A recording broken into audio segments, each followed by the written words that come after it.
The Wonderful Wizard of Oz by L. Frank Baum. Chapter 1. The Cyclone. Dorothy lived in the midst of the great Kansas prairies with Uncle Henry, who was a farmer, and Aunt Em, who was the farmer's wife. Their house was small, for the lumber to build it had to be carried by wagon many miles. There were 4 walls, a floor, and a roof, which made one room, and this room contained a rusty-looking cook stove, a cupboard for the dishes, a table, 3 or 4 chairs, and the beds.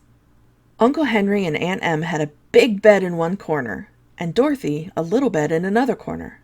There was no garret at all, and no cellar, except a small hole dug in the ground called a cyclone cellar, where the family could go in case one of those great whirlwinds arose, mighty enough to crush any building in its path.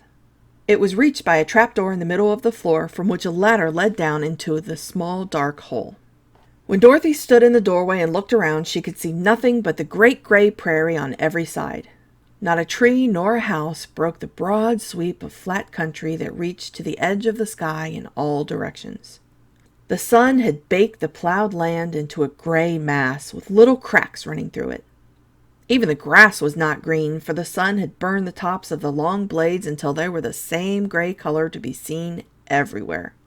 Once the house had been painted, but the sun blistered the paint and the rains washed it away, and now the house was as dull and gray as everything else. When Aunt Em came there to live, she was a young, pretty wife. The sun and wind had changed her, too. They had taken the sparkle from her eyes and left them a sober gray.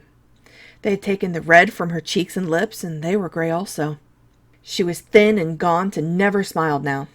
When Dorothy, who was an orphan, first came to her, Aunt Em had been so startled by the child's laughter that she would scream and press her hand upon her heart whenever Dorothy's merry voice reached her ears, and she still looked at the little girl with wonder that she could find anything to laugh at.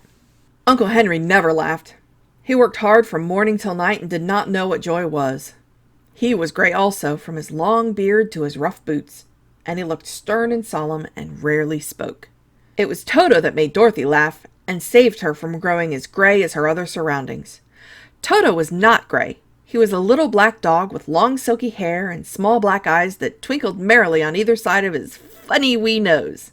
Toto played all day long, and Dorothy played with him and loved him dearly. Today, however, they were not playing. Uncle Henry sat upon the doorstep and looked anxiously at the sky, which was even grayer than usual. Dorothy stood in the door with Toto in her arms and looked at the sky too. Aunt Em was washing the dishes. From the far north they heard a low wail of the wind, and Uncle Henry and Dorothy could see where the long grass bowed in waves before the coming storm. There now came a sharp whistling in the air from the south, and as they turned their eyes that way, they saw ripples in the grass coming from that direction also. Suddenly, Uncle Henry stood up. "There's a cyclone coming, Em," he called to his wife. "I'll go look after the stock." Then he ran towards the sheds where the cows and horses were kept. Aunt Em dropped her work and came to the door. One glance told her of the danger close at hand. "Quick, Dorothy!" she screamed. "Run for the cellar!" Toto jumped out of Dorothy's arms and hid under the bed, and the girls started to get him. Aunt Em, badly frightened, threw open the trap door in the floor and climbed down the ladder into the small dark hole. Dorothy caught Toto at last and started to follow her aunt. When she was halfway across the room, there came a great shriek from the wind, and the house shook so hard that she lost her footing and sat down suddenly upon the floor. Then a strange thing happened.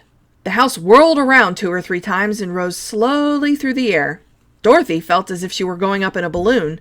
The north and south winds met where the house stood and made it the exact center of the cyclone. In the middle of a cyclone, the air is generally still, but the great pressure of the wind on every side of the house raised it up higher and higher until it was at the very top of the cyclone, and there it remained and was carried miles and miles away as easily as you could carry a feather. It was very dark, and the wind howled around her, but Dorothy found she was riding quite easily. After the first few whirls around, and one other time when the house tipped badly, she felt as if she were being rocked gently like a baby in a cradle. Toto did not like it. He ran about the room, now here, now there, barking loudly, but Dorothy sat quite still on the floor and waited to see what would happen. Once Toto got too near the open trapdoor and fell in, and at first the little girl thought she had lost him. But soon she saw one of his ears sticking up through the hole, for the strong pressure of air was keeping him up so that he could not fall. She crept to the hole, caught Toto by the ear, and dragged him into the room again. afterward closing the trapdoor so that no more accidents could happen. Hour after hour passed away, and slowly Dorothy got over her fright, but she felt quite lonely, and the wind shrieked so loudly all about her that she nearly became deaf. At first she had wondered if she would be dashed to pieces when the house fell again, but as the hours passed and nothing terrible happened, she stopped worrying and resolved to wait calmly to see what the future would bring. At last she crawled over the swaying floor to her bed and lay down upon it, and Toto followed and lay down beside her. In spite of the swaying of the house and the wailing of the wind, Dorothy soon closed her eyes and fell fast asleep.